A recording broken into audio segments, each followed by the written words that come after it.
And action. Hi, guys. Welcome to episode 3 of Close on Sunday. Oh my God. Why did I get... You actually got scared for the... Yes, I did. He confirmed there's no poppers. I know. No poppers. I had no time this week. I'm so nervous. It's been a minute since we recorded. That means you got some PTSD from last time. Oh my God, I think so. You actually flinched. Sorry. Yeah. But yeah, welcome. Yeah, welcome to episode 3. It's been a minute, but we're back. It's the start of summer. It's hot. Humid. Ugh. It is humid. We've been melting every single day, but you know, summer is right here. All these fun things are right around the corner. 4th of July is next week. That being said, a lot of celebrations come with drinking. Ooh. That's the topic of the Drinking day. what? Drinking alcohol. Oh, not water? No. The Gotta stay alcohol. hydrated. Stay hydrated. The ethanol. Okay. Wait, that's like rubbing alcohol, no? Yeah, I don't know. But our third topic will be about drinking alcohol, to be specific, and what that looks like in a Christian life. As Christians, you know, Austin, you can teach us. Teaching. Not teaching. Yes. I don't know about teaching. Oh. I don't know. Well, yeah. Yeah, today's topic we'll be talking about how, as Christians, do we navigate and handle drinking? And it's such a big part of our, like, especially today, like our culture. Right. For us three, we're in our 20s. Levy in his 30s. 30. Damn. What did we say earlier? Levy is 72 months older than I am. Is this 72? 72 and 60 months older than Pastor I Austin. don't, yeah. 72 months wiser. Ooh, Wiser. We like I that. hope that's true. No, that's probably not. I mean, if we're friends, no, I think it's true. Yeah, it's true. Yeah, but yeah, we're discussing and planning for today's episode, and we're like, oh, this topic is something that really, I think, matches well with our podcast, Close on Sundays. This isn't really a topic that you'd find often in a pulpit, and yeah, we want to kind of tackle this, you know, from like a subjective point of view, a biblical point of view. Maybe we'll go over some takeaways too. So yeah, let's get it. Let's go with Okay. it. Yeah. Should we start with topic 1? Well, question 1. Let's start it off easy. Start off with a couple of our own personal experiences. Pastor Austin, do you drink alcohol currently? Occasionally. Yeah, you know, I think there are times where I would maybe have a beer, you know, at a restaurant with some friends, or, you know, maybe at a wedding of sorts, and we'll get into that. But a quick champagne glass or something. But yeah, I occasionally consume an alcoholic beverage. Do you guys? I do sometimes. Well, full disclosure, I'm highly allergic. Oh. I am. And you still drink it? I know, but like at a wedding, I'm cradling one cocktail the entire 4 or 5 hours I'm there. So It's just water by the time. it's honestly just water. Cut off just drinking water. And honestly, towards the end, Sam's, you know, drinking mine as well. So I'm taking like 5 sips throughout the entire night. So yeah, that's to say I don't really drink alcohol casually. Like when we go to a restaurant, I'll probably go for like a Diet Coke or something. Good DC. A good DC. DC is always good. Yeah. Oh yeah. Yeah. What about you, Levy? Currently? Not really. I mean, I did drink yesterday. But it's like, you know, special occasions. Yeah. Summer, like you said, summer is here. Yeah, exactly. There's all these weddings going on. Yeah. Yesterday was a baby baptism. They had a party and all this stuff. And maybe we can go into that. Like, is it appropriate to drink even after like this holy ceremony? I mean, even a wedding is a holy ceremony, of course. But not like I used to. I definitely like used to party hard and just, you know, wanted to get, you know, wasted every weekend, and just that was the point of my weekend, basically. Yeah. You know, just worked hard, used the money to party on the weekends and do it again the following week. But definitely Christ has changed that. That's for sure. So yeah, I'm not about that life. I do admit that like it's because of Christ, but I also think it's just getting older. I can't handle it anymore. Just like, yeah, no, I remember like straight out of high school, Oh God, this is underage drinking. I was thinking the same thing. I'm like, you know what? If you get arrested, you get arrested. We'll be all right. What are you gonna do? No proof. Except you saying so. Literally a witness of it. I went into college wanting that for myself. That is no longer the case. I feel like. Well, let's backtrack. Why did you want that?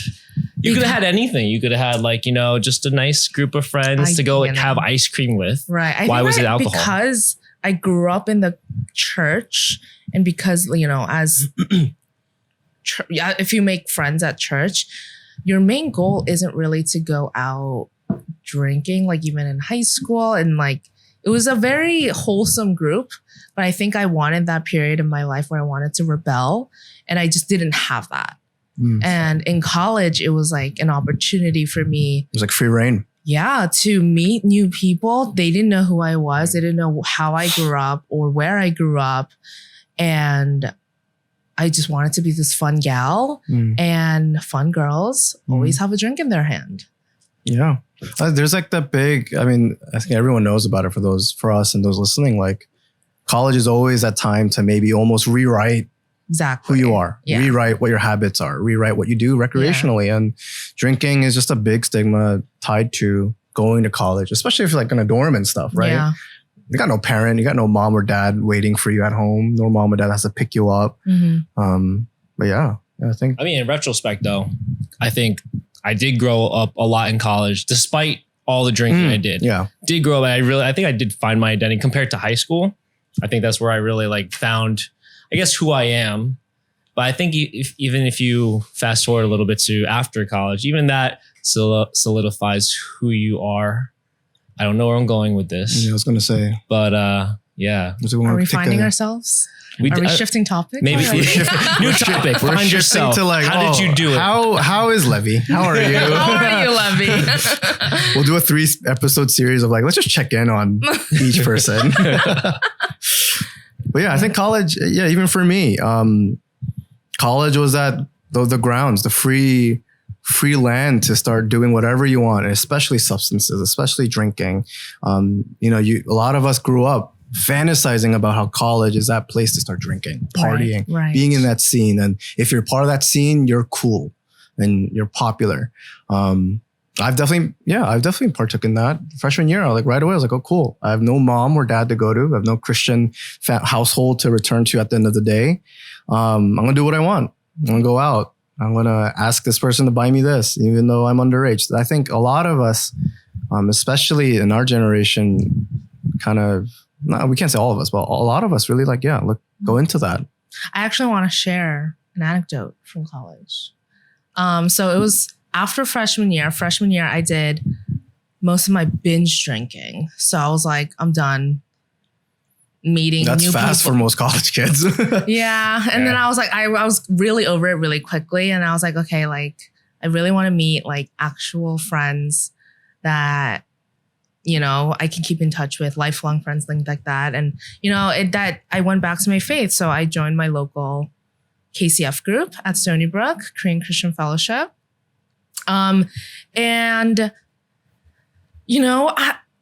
Let's just say I wasn't expecting this, but after our general body meeting, a member, one of the members in the club, was like, "Hey, we're all going back to my dorm after. Do you want to come? We're all hanging out."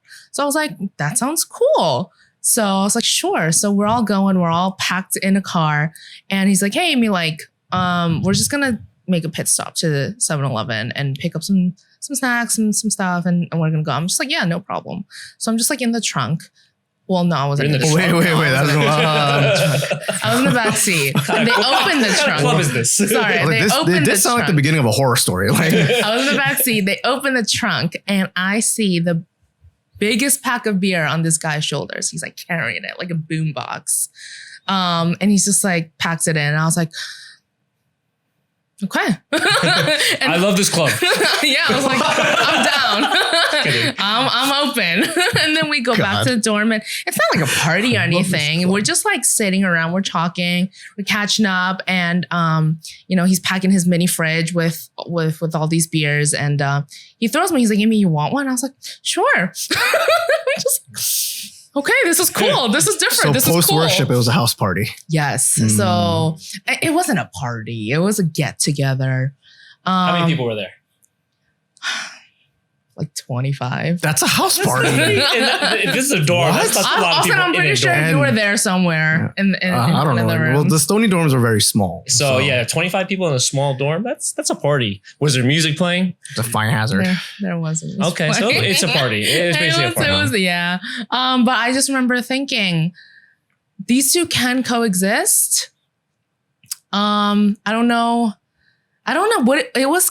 I don't know what kind of, it was a very confusing. Okay, so there's a lot of gray going on here. Yeah, there's a lot of gray. There's a lot of gray. It's not black. It's not white. Yeah, but honestly, a lot of emotions, but the final emotion was that it was really refreshing to me because people were open about it. People were talking about it. There was no stigma against it. Like how I was used to be like, oh, like, like it was just so casual. It felt nice. Well, my response to that, and I don't know if you're trying to like defend that it's okay to drink. No, it was just a story. Honestly, Okay. There was no point. It was just like it's a good story because then I think that's happens. like it's a very like, all right, what's right, what's wrong. Yeah, and even though they felt okay, felt right, and overall good vibes and all that stuff that people say these days. Yeah, it doesn't necessarily mean that like you like it's not a sin. But at the same time, I don't think you guys were, unless there's, it's very gray. It's very gray. The whole thing was very gray. So, Pastor, also, what's your take on that? Well, I think that really comes down to some of the stuff we want to talk about today. Like, Amy, why did you find comfort there? Is like, oh, my Christian brothers and sisters, they're drinking. They're drinking. How, maybe in that moment, you're like, oh, how refreshing is that? Because you grew up thinking like, you never touch a single ounce, another drop of alcohol, right? I think maybe that's why it's so refreshing. And honestly, for myself, I would say was a self-proclaimed Christian in college. Yeah, I would drink. And I think we're used to all just denying that part of ourselves when we do that. But yeah, I think we have to talk about, is it okay for Christians to drink? Right? I think that's where we kind of bottle it down to. And so debunk it right away. No, like are Christians allowed to drink? Yeah, you can. So I think that's a really good segue into our next question. When is it okay to drink as Christians? We can talk about exceptions and boundaries and things like that. So for me, right off the bat, I've been to a couple of weddings where church members were present, and it was a good time, and we were all seen with a drink in our hands, and it was just no one was like drunk per se, obviously, and like that's one situation where it was seemingly okay. Yeah, the thing is, right, there are like events in our lives and things we attend as a friend or family member, or things that we hold, like a wedding or things like that. But at the core of it, can Christians drink? Yeah.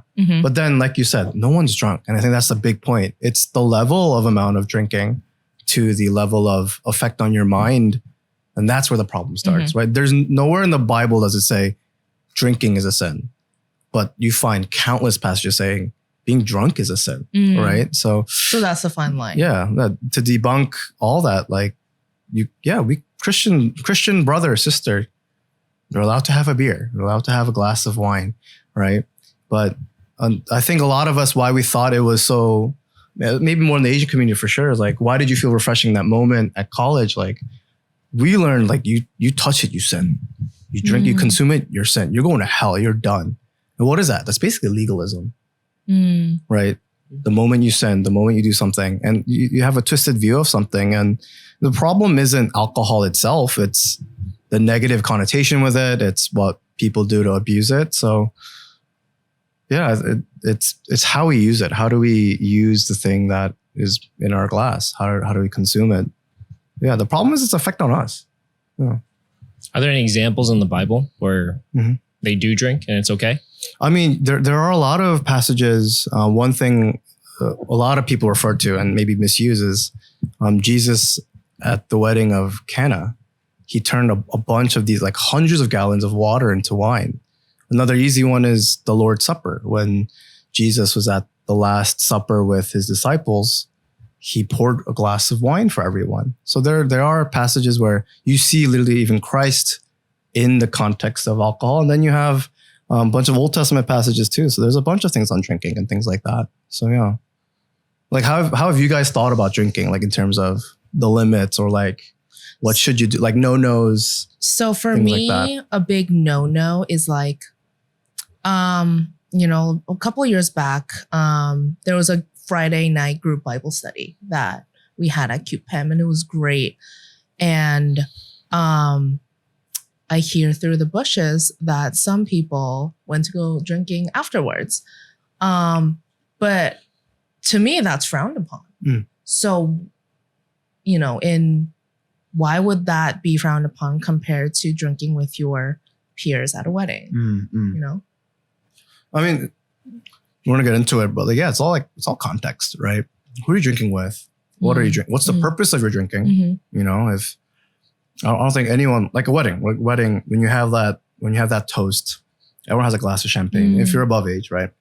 If you're legal age, who would frown upon that? We're celebrating the marriage of a great beloved friend and a brother and sister of ours, right? But then the shots start pouring and everyone's just raging drunk. And then it's like, what is this pigsty that became? But that's a lot of weddings. That's a lot of weddings. Yeah. And I mean, oftentimes, and I thought about this while preparing for our podcast, like besides maybe the service and the sermon and the benediction of like, and power of Christ, like, that God has given me. I call you man and wife. When it comes to like the reception and stuff, like, are Christian weddings any different than other, like, let's say secular weddings? Oftentimes not really. Yeah. I don't think so. So yeah. It's really just the ceremony. Just ceremony. I film a lot of weddings. Yeah, so that's like, true. It's really just the ceremony if there's a prayer before dinner. But other than that, that's another story. But I've experienced some like really Christian weddings. In all honesty, those are just not that fun though. Another topic, but just saying. Well, yeah, like drinking is cool. That's how the world is. Yeah. I mean, one point that comes into mind for me is like, even while we were prepping, one example that we spoke about was, maybe in this small group, post-small groups, large group setting, maybe a newcomer came and this person might be struggling with alcohol or substance abuse or things like that. And totally could happen. Maybe they came out for fellowship and they were placed in this sort of setting of temptation. Yeah. And, obviously that's not okay. And I mean, it all goes into context and, not stumbling others and things like that. You just don't know. If you don't know who you're with, it's just so easy to make mistakes. Yeah, there's intentionality involved. There's who's there. Right. Could be someone struggling. Could be someone who's even like, what if someone like is a newcomer? They don't know anything about the church. And for some reason, the first like event they go to, they see their, in a sense, maybe faithful seniors who've been through seasons of faith. And they're like, oh, they're just doing what I do last weekend. It happens. It's nothing that is so uncommon. It's happened. And I'm sure many people have like, then why would I join the church? It's the same as my group of friends from this past weekend. But a big thing that I want to talk about too was when we consume alcohol, especially as Christians, what's your intention? Is it to get drunk? And I'm sure many do drink, Christians who do drink to get drunk, but there's a lot of scripture. The Bible says drunkenness is a clear sin. Galatians 5 is this whole letter as a part of a whole letter from Apostle Paul saying about the things, how you could walk by the Spirit, walk by God. And then he categorizes what aren't the works of the flesh. And we were just like chatting right before our podcast, and where does drunkenness lie? And it's actually, when you look at this category, the verse 9, Galatians chapter 5, verse 19 says this: "Now the works of the flesh are evident: sexual immorality, impurity, sensuality, idolatry, sorcery, enmity, strife, jealousy, fits of anger, rivalries, dissensions, divisions, envy, drunkenness, orgies, and things like these." Drunkenness is in the same category as all of these things that I think for the rest of us, we're like, why would we ever be part of a rivalry or sexual immorality? Why would we ever be part of an orgy? Yet Apostle Paul says drunkenness is the same category as that. We need to, as Christians, think about the virtues that we have. When you have that glass in hand, that bottle in hand, what's your intention? To celebrate someone? I think that's great at a wedding, like I mentioned. If you're at that bar, like, oh, what a tired week. What a hell of a week. Let's just drink my feelings away. Then what's the intention there? Just to get drunk. To get drunk. And it's so crazy how it is that it's part of a slew of things that these are things that we should abstain from. Yeah. Really get away from. Drunkenness is the sin, but consuming alcohol is not. And there's that, in a sense, of a line. It's not so gray, but it's very clear. You cannot be drunk as a Christian. It's a sin, right? And then when it comes to context, like when we, let's say, drinking with that other person that's maybe a newcomer, we learned that drunkenness is a harm. It causes harm to the people around us too. If that newcomer was like, oh, that faithful deacon or elder is drinking and he's getting drunk, she's getting drunk, that affects that person. That affects everyone around, if anything, right? That doesn't even affect the newcomer. That probably affects us, right? Yeah. If we ever happen to see a pastor. In general. Yeah. So it's a lot of, when we talk about drinking, there's no, go-to manual in the Bible, but we have to think about all of our virtues, all of our desires, all of our cravings, and all of our contexts as a Christian believer, as a follower, amongst other Christian believers and followers. So yeah, we can't be so naive and say, just don't drink. But I think that's what we learned, right? I learned that growing up. Don't ever drink. That's the rule. I think through life lessons, Christians learn that. And, I think it's a winding road. There's turns, there's questions. And I think that's really important to have trusted members, in your community that you can ask and rely on. I think you touched upon it a little bit before, very little bit, but it seems like the biggest reason why anyone really drinks is to get really drunk and whatever reasons, long day, stress, whatever. So why is it okay to drink? I know you said to celebrate someone. Is there any other reason? No, I think why is it okay to drink? It's the focus isn't the alcohol itself. It's how does a Christian believer, it's how is the follower using that, right? I think the wedding thing is the easiest one that I can think of, right? So drinking in fellowship, really. Drinking is not the sin itself, I think. But once that one person, yourself, thinks, oh, let me drink like 15 more of these. Not because it's fun or tastes good, but to get drunk, then you're sinning. Then you're doing something that is clearly said you ought not to do as a Christian in the Bible. A lot of it comes down to self-control, right? We talked about the gifts, the spiritual gifts last podcast. And one of the big ones is self-control. Can you control yourself to abide by the gift? You mean a fruit, like a fruit of the Spirit? Oh yes, the fruit of the Spirit. Sorry, I got to cut. Thank you. Yeah. We don't want to go into that, right? Yeah. Oh, yeah. Want to talk about the gifts now? Pivot. All right. Which gift you want to talk about? But yeah, like it's about wisdom. It's about self-control. I, as a pastor, or even not as a pastor, if I'm a Christian, you kind of know, not because like it's ingrained in me as like some just no, but rather I should not go drink somewhere at a restaurant or a gathering. I think to get drunk. I remember you telling us a story that was really interesting about the whiskey and cigar culture at Westminster. Oh yeah. Ooh. So obviously in that situation, they, it's obviously a school full of future pastors, and it's not like they're celebrating every single day. It's part of the culture. Yeah. So what are your comments? That was such an interesting thing to me. I remember I attended Westminster Theological Seminary in Philly, and we had a club it wasn't called the Whiskey and Cigar Club. There was like another name. There was like Westminster Oranges or something like that. I never went, but the little poster description was, join us at the school gazebo as we, I guess, taste test certain whiskeys and taste test cigars. I don't even know. I've never attended. But so when you taste test whiskey, is it like wine where you like spit it out? I don't know. I never went. But that sounds nasty. That honestly, sounds I don't because I'm like, what?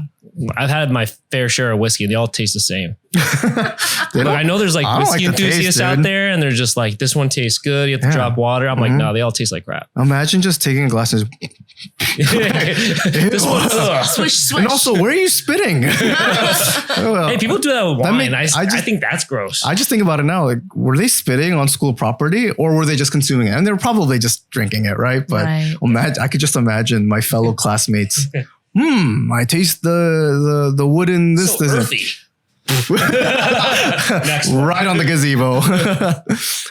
But yeah, like that's an interesting thing too, because that clearly shows the problem isn't, the goal of the club isn't so much to get drunk. Let's just have an excuse of as a school club to get drunk. It's I guess these brothers were so interested as connoisseurs of whiskey and cigars that, hey, let's just join in on this hobby together without the intent of, as we're talking about getting drunk. I hope no one got drunk there. I hope not.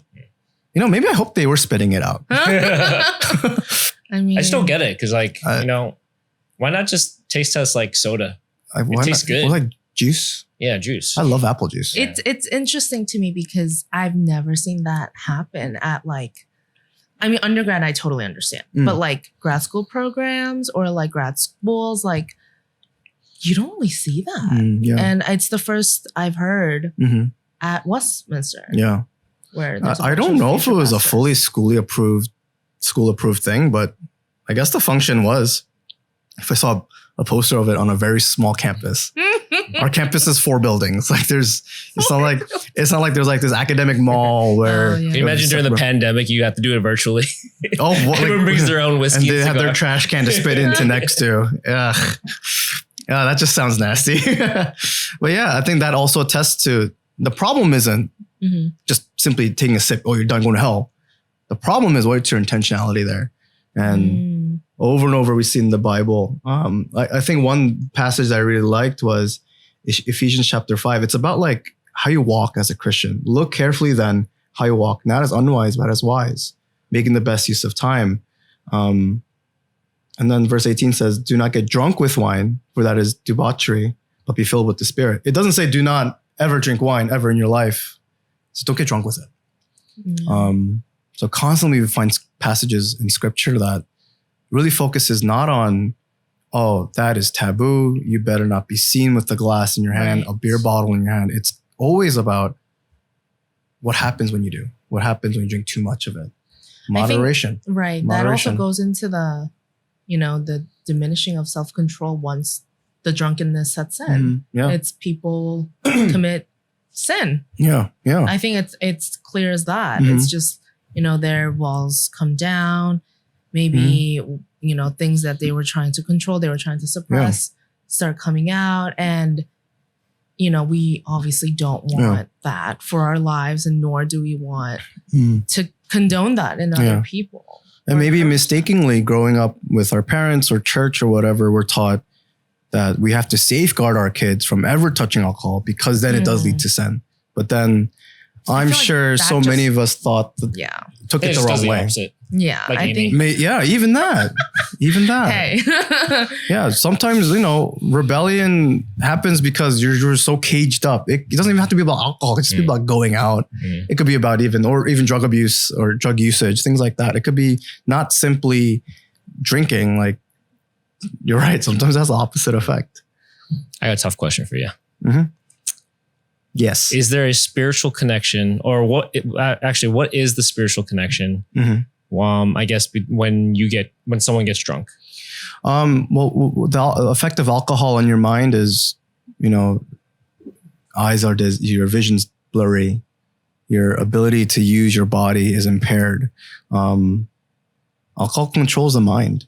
And I think that's one thing when we think about us as living as Christians, we always say Christ is Lord. God is our Lord. God is my master. The moment you're drunk, you've forgoed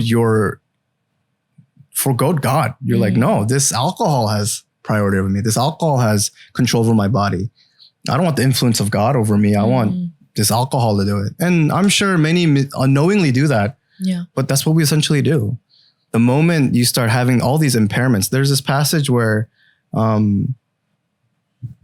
it talks about how there are great positive passages about drinking, but one passage in Proverbs 23, it says, when you drink wine, it's like a serpent. In the end, it bites like a serpent. It stings like an adder. Your eyes will see strange things. Your heart will utter perverse things. Alcohol is compared to a serpent's bite in the Bible. Why? Not because you simply consumed it. It's just the results of when it. you're drunk, you're surprised and you're suddenly deceived into living not under the influence of scripture and God, but now just whatever the substance is doing to you. That's why spiritually it's a problem, right? It's not simply just the people around you. What does your image look like or reputation look like? No, it's like what it does to you. And I think for us three, we know what that's like. You don't have full control of your body. People want that escape. People want that feeling of, let me not feel today's feelings. Let me not feel this week's stress and just get away. It becomes an escape tool. Right. So yeah, spiritually, there is a big issue. There's a big hindrance too. And it jeopardizes your ability to control yourself. Yeah. So drunkenness is the problem, guys. Kids don't get drunk. Yeah. Levy, I have a question for you. Wow. Let's say Oliver grows up. He's 16. I hope he does. Okay. He grows up. He's 16. He's like, already growing. Okay. Hey dad, I'm going to a friend's house. But this friend is not a good friend. Oh. He's up to no good. You know that in your heart. But Oliver doesn't say a single word. He's like, Dad, we're going to go play video games. He's not going to Video games. He's not going to go play video games. What do you do there? Well, it wouldn't happen because Oliver wouldn't have a friend I wouldn't like. So there's that. I'm going to screen his friends. Interview his friends. Because I'm going to be Oliver's best friend. Background checks. So that's cute. I'm going to be his best friend, and all his friends better be my friend too. So just saying. It's a cute statement where Levy says, I better be Ollie's best friend. But then the other stuff is a little control freak. Hey, when you have kids, you might understand. I probably will be even worse than you once I start having kids. For me, I think about this a lot because I had a lot of people I knew in high school, and there was a couple of drunk driving incidents and things like that. So I kind of made the choice for myself early on where if that was the case and I knew what was going on, I would be very upfront with my child and be like, hey, if you guys are going to drink, I'd rather you do it under my roof. Do it in the basement. Do it where I know if your friends need rides back home, we will do that for you guys. Just because safety comes first. And I just like we spoke about earlier, just so much restriction leads to so much chaos later on in their lives. Yeah. Just to be like, hey, if you guys want to experiment with this, have a drink, try a beer, do it here, do it under my roof. You're gonna be the cool mom. Yes. I don't like saying that, but for me, the risks is just too much. The risk of them getting hurt over drinking, if they know I'm right above them, maybe that might prohibit them from doing anything else or getting too drunk. Maybe there's that. It's a lot of layers to it. That's a tough stance though. Cause I get where you're coming from. And I think I feel like I would even take the same route when that time happens. But then I could see myself getting into it and be like, yo, let's play some beer pong. No. You guys don't know how to play? No. Let me show you. 40-year-old Levy. Yeah. No, I can see it because that's how I learned. I learned from my friends' parents, basically. So, you have some cool Long friends. Island life. Honestly, it's the Long Island life. You guys are from Long Island too. Yeah. You should I'm honest. know. If I'm honest, I started drinking in like the 9th grade. Yeah. Like that's when I first had like It was definitely high school, and then like stupid 14-year-old. And like honestly, I'm in privileged Long Island town, and you know, where I did drink was at my friends' houses, and where the parents were in the same boat. And I feel like because of that influence, that's where I would be. So obviously, I don't know where I would stand. Like I do get the you know, I'd rather Safety, like I'd rather you be alive than dead, obviously. But then at what point does it get too carried away? Because I mean, a lot of the house parties too that I was at, the parents were there. They just want to make sure it's controlled, all this stuff. And you know, that's a tough stance. Maybe not a house party. Maybe a gathering. Yeah, that's how it starts. My big thing is following the law. No drinking until you're 21. Okay. All right. Yeah. Well, let's see what happens. Want to talk about driving laws? Hope I could keep up Christian law and that state law, the U.S. law in the house. They're gonna come to our house. Your kids are gonna come to our house. Be like, I'm moving to Alaska. Uncle Sam and Aunt Amy's having a party. I'm gonna go for you. If it was stranger danger, I'm gonna teach my kids stranger danger. Don't ever take alcohol from a random stranger adult. Don't ever do it. They're not strangers. We see them every Sunday. Yeah, stranger danger. I want to ask a question to both of you. What are your thoughts on, like, let's say you and your closest Christian friends get away, go to this house in the Poconos. You're talking about like now. Nowadays. Like, or maybe even a year or two ago. I don't know. Who knows? Whatever.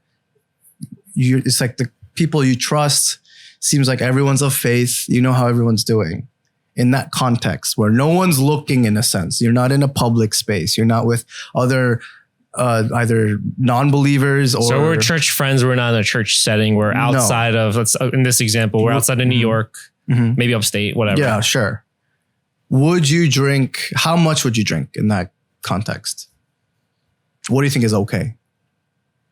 I like how you insinuate that I'm just going to drink already. Well, you said you drank last night, so I don't. That's very true. That's very true.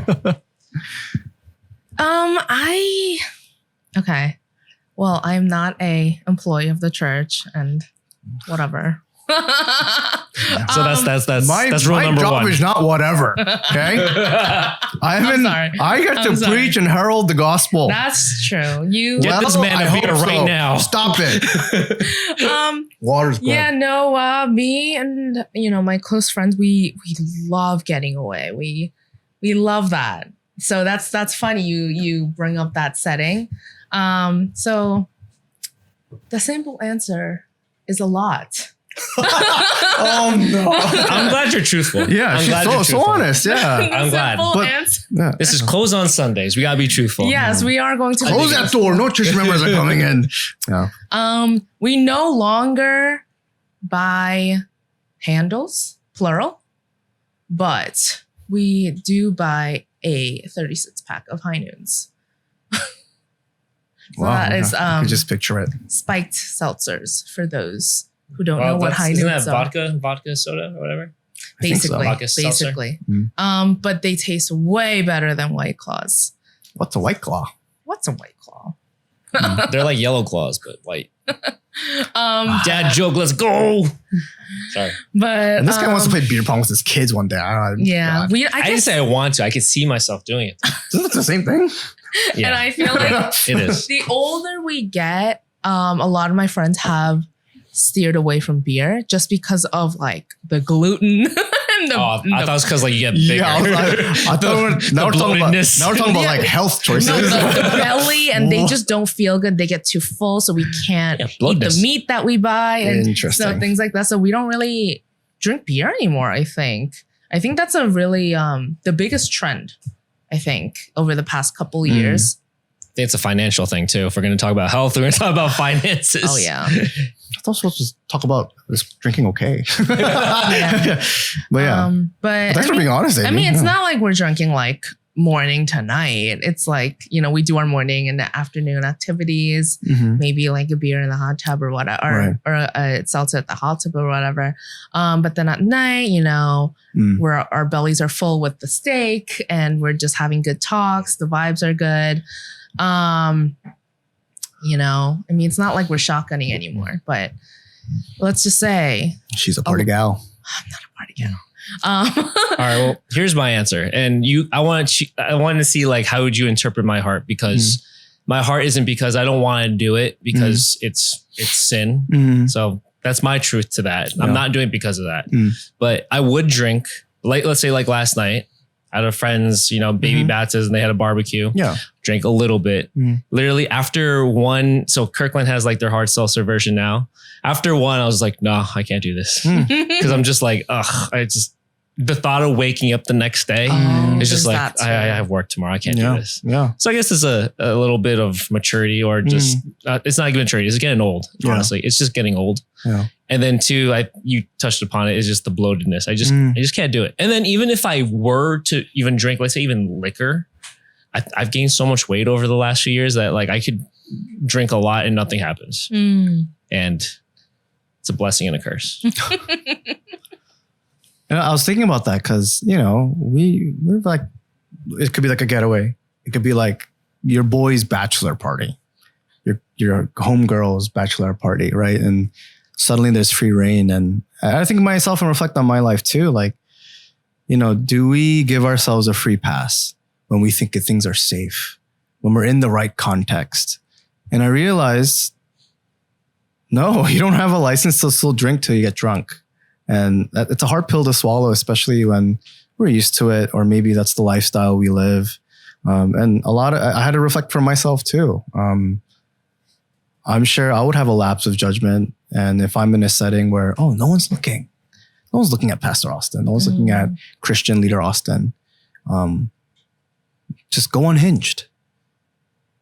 But I realized, just even from prepping for this, and I think I really good moment before God, like, wow, even in like, let's say a private setting at home or at some getaway, sure, I may not be before the church. I may not be before an elder or a deacon or a new believer. We're still before the Lord. And it's a hard pill to swallow when we have our, social culture and things that we're used to doing with our friends. We have to remember, and we will forget. We have to remember we're still before the Lord. Drinking without any regard in a private setting, that's not what it means when we're talking about, are you stumbling others or encouraging others? You're still before God. And I think that's something we forget. And it's something I have to remind myself too. A lot of my friends, I'll be honest, my close group of friends, they all love drinking. And even when we go out for like just brunch, we get some food. Someone wants to order a glass. I was like, I'll have a glass, sure. But then they start ordering more and more. I'm like, guys, I'm uncomfortable. And part of me is because I'm fearful of man. I'm very fearful that, I don't want to be caught because, I'm still thinking in the back of my brain, I can't be caught with a glass. But at the same time, it's going to seem like we're not here to hang out and catch up and enjoy the 10 years of friendship we've had. It's, we met to get drunk. And I think that's where a line has to be formed, whether we're out in public or in private, whether you're on one-on-one with someone. And that's, I think it really is. I just keep saying it's a large pill to swallow, and it's hard to live by it. It's hard to live by with that type of conduct. So yeah, that's why I asked the question. Cause I think that's it's an easy thing to overlook. When we I think it's a very common thing for Christians to do, to be honest with you. I think it's a very common thing. Yeah. We do think it's okay because we use that excuse. We're like, okay, well, we're not hindering anyone because we're all Christians. We all know that what we're capable of. I've known you guys for 10, 15 years. Yeah. It's not like I'm suddenly changing your mind or something or leaving a different impression. Yeah, you suddenly have a license, suddenly have a free pass. And I think we do that with a lot of sin, right? A lot of other sins. But definitely drinking is one I think we overlook maybe the most, or really often at least. So yeah, I was like, oh man, I wrote that down and I'm like, dang, yeah, even the most faithful of believers, the one who serves the most, or the ones who loves the Lord could still even overlook this. It's safe environment. No one's looking. I'm not stumbling anyone. but you're stumbling yourself. And that's where the biggest shame comes, when we think we're okay. We think we got the pass, and we're not affecting anyone. You're affecting yourself before God. And I think I relate to that a lot, because I realized in the past year or so, I don't like the fuzziness. I don't like when my mind gets clouded and I can't remember the night before, or the lack of self-control there, or it scares me. Yeah. And I don't feel great about it. There's a lot of shame. And I realized I just don't like doing that anymore. And especially at this point in my life, I have trusted friends, like you said, and sometimes I just want to, pick at their minds and get to know each other, in a deeper level where, drinking isn't involved. I don't want to, I want to be clear-minded when I'm speaking to you, and the understanding and the empathy and the things like that, That just reminds me of how many people say, I need a drink to letsen up. Let's say you go I don't like that. Yeah, let's say you go on a first date. I don't know. I've been dating the same girl for 8 years now, and hopefully get married soon. But I could see a bunch of people I go on a first date. I'm a little nervous. I'm a little shy. Let me crack one open to loosen up so I could be more, easygoing. But how false is that, really? Because then you drink that to the sake of so you could have a little bit less control over yourself. Yeah. And that speaks to earlier, what's the problem with drunkenness spiritually? You're foregoing God's influence over your life. I think as we grow in faith and grow in our Christian walk, we understand everything is for God. All we do is to glorify Him. And maybe Amy and others, when we feel that little guiltiness, it's because we realize, I am saying no and turning away from what Christ has done for me. That's hard. That sucks. But we're called to live in moderation, live in self-control. Yeah. I mean, okay, so let's go on to our kind of last topic. Some practical things Christians can do. And is there any, what are some wisdom calls for, when someone does have a really bad day and they do want to forget that day and numb the feelings, or, what is the call there? Should we just throw a bunch of situations to say what's the call? Okay. Let's do it. Let's do it. Okay. That one was, what was that one again? Hard day. Hard day. Tough day. So boss gets yelled at you. You mess up a bunch of projects. You drop the ball. You lose a client. Lose an account. You forgot about a kid at that VBS program. It hasn't happened. And it's just you're feeling maybe in a week it will so badly about yourself and your self-esteem and your abilities, and you're feeling so low. Yeah. And all you want is to take a couple shots and just sleep, or get some ice cream instead. Yeah. That's the advice. I was gonna say, what's the obvious? The obvious answer is clearly there, but what's something to add to that? Well, I think that goes into just what are your vices? I mean, not vices. What are your things that make you feel good? Hopefully it's not alcohol. If it is, you're gonna have to find an alternative. I jokingly say it, but have a nice cone of ice cream. I do love ice cream. No one hates ice cream. Yeah. I mean, if you're lactose, sorry. For me, a good rom-com does it. Oh. A good rom-com. I was going to say ramen. I was like, yeah, ramen. Yeah, I mean. A good ramen with a rom-com? Good ramen rom-com night? Oh, wow. That's a good with some night. Ice cream. Oh, yeah. Wow, it's over. Oh, yeah. It's over. With a hoodie and some sweatpants and a blanket. Yeah. Belt unbuckled. Oh, yeah. Free. Yeah. All right, next situation. Bible study. We're going to go from Amy's example. Bible study ends at 9. Restaurant closes at midnight. Yeah. Everyone decides to go to wherever.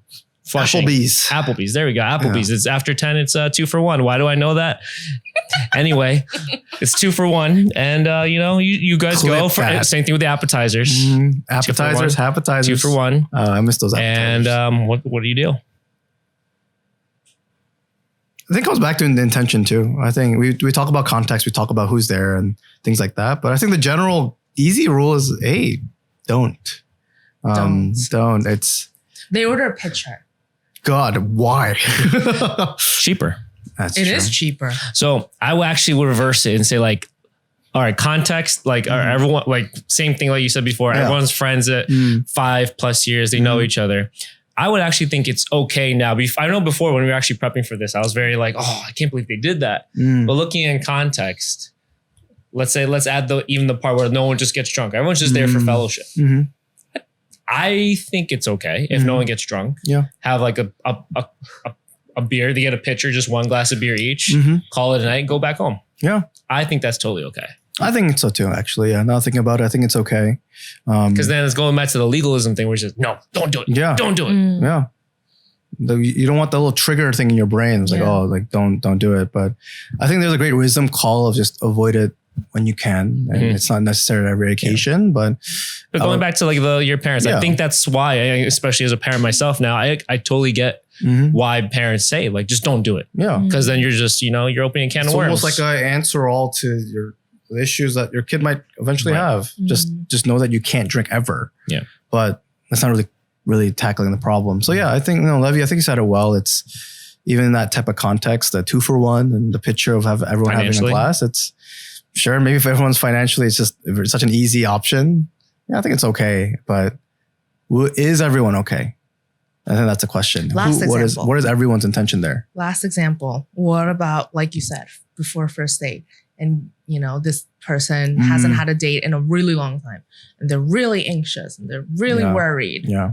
And, they've had a string of bad first dates. Yeah. And they really want this one to work out. So you open the freezer, grab the vodka. What do you do? I still think that's not okay, because why are you loosening up? Because let me get slightly drunk. Let me get slightly have less control over me, so I could have a good first date. And I think that it's hard to say as not as a single man or not as a married man, but I've been dating a long time.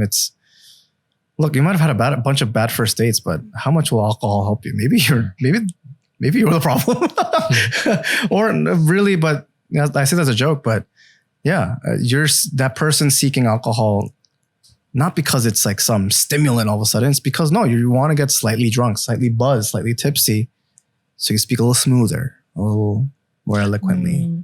I think it's okay if you're if you think it's like a placebo type of thing. Like you just take a shot because you're like, you know what? Maybe I'll loosen up because I just took a shot, even though I'm not tipsy or drunk. Yeah. I just know I took a shot. So I loosened up because that's my thought process. That's really interesting. But then I'd have to tackle the thought process. Like you. But then again, you don't even know if you're really drunk until or tipsy even until the next morning. But I know if I were to take a shot right now, I'd be totally fine.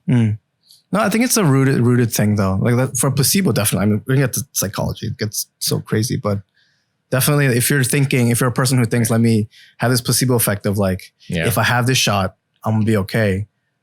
Something's wired wrong in that sense, because you're seeking that. You think that's your escape, right? I have a bad thing of I need a cup of coffee to know that I could do work. How many times have people do that though? A bunch of times. And I did that today. Yeah. I had coffee before, and sometimes I do need the caffeine, but sometimes I almost have to trick my mind thinking, because I have this cup here, I could grind out this sermon or grind out this Bible study or whatever. But I know that's really not the case. And I think even more with alcohol, then you're thinking about not just simply some placebo effect, but now you're thinking about loosening up and it's still pursuing it for the wrong reasons. Yeah. Good example. Tough one. Great example. Yeah. I think the post fellowship Applebee's kind of stumped me. That was a hard one. The picture? It makes me think, have I done that? I hope 2 not. for 1. Yeah. I think it's still there after 10. I don't like Applebee's though. Not in Queens at least. I think they have unlimited fries at the Applebee's after 10. That's pretty good. I'll take that. Yeah. Remember when they had unlimited apps at the Applebee's near school? We did apps all the time there at Applebee's. The one in Stony? God. Yo, that was actually my favorite Applebee's. It was so good. I would get the sliders. There was that's when the appetizer was almost like actual entree plates. I remember this dish that was 3 sliders and a bunch of fries. I had 4 of those. My theory is the further east you go on Long Island, the better the Applebee's are. I think it's the same thing for Buffalo Wild Wings. I think it's just any like franchise restaurant in general. It's just that much Diners better. get better Oh the my further God. you go out east. Lake Grove totally Diner? agree. Lake God. Grove Diner. Oh, so good. We ended this podcast talking about food. So typical. I wrote Stop drinking, but eat more. Yeah. No, that is not the message. Don't drink your sorrows away. Eat your sorrows away. No. I want to end with some takeaways I wrote. Some principles when it comes to drinking as a Christian. Remember, the Lordship of Christ takes priority. Sacrifice is a Christian virtue. And our biggest concern should always be God's glory and not even the fear of man, not of how people think of you, but just you before the Lord. And I think, we keep learning, try to grow in our wisdom and live rightly, live in righteousness and according to what Christ has given us. Hopefully we do well. And we get to heaven's gates. We're like, hopefully I did okay. But God, you were there the whole time. So yeah. We're going to slip. We're going to mess up. It's probably going to happen. But as we're speaking now, as if you're listening now, I hope we take a moment to just be more reflective and a little more aware. What are your intentions? I think it's really important to note that the world tells you that you do what you want to do. And, that's okay. And you should prioritize that. But as Christians, self-control and, the discipline that you have for yourself as a Christian is just, is so important. And it's, everyone has their own cross to carry and their struggles and things like that. And, I just want to say like doing or restricting yourself. I don't think you should see it as restricting yourself. It's about, like you said, giving glory to God and honoring him and his values, so I think, of course, be wise when it comes to drinking and alcohol. But the flip side is many have not entered heaven because they're legalistic, because they've said to themselves, I just have to abstain from all these things and I'm good. But that's not it either. You're saved because Christ saved you. Right. You're saved because the grace of God has been given to you. And now we've been given the liberty to, live rightly and hold to the virtues that now you get to even apply to your own life. And that's the hard part, but that's the joy of living as a Christian. Yeah. I want to conclude with saying, I still don't understand whiskey enthusiasts. No. They all whiskey tastes the same. No. It all tastes like crap. What they is all that get orange you peel drunk. gonna do in that? What is a drop of water? You ever heard that? Like you put a drop of water and it tastes so much different. What? It still tastes like whiskey with not even a drop of water. It just tastes like whiskey. That's interesting. And then people who put like a ball, like a sphere of ice or something like that. Anyway, does the shape of the ice really change the taste of the whiskey? No, whiskey just tastes like whiskey. Water. That's all I wanted to say. Swirl and spit. I don't like any dark liquor in general. I don't like Like any wine. liquor. I don't really like wine. Yeah. Well, that's this month's episode. Thanks for joining us. Bye. Bye. Bye-bye. Nice. That's a wrap. That's a wrap.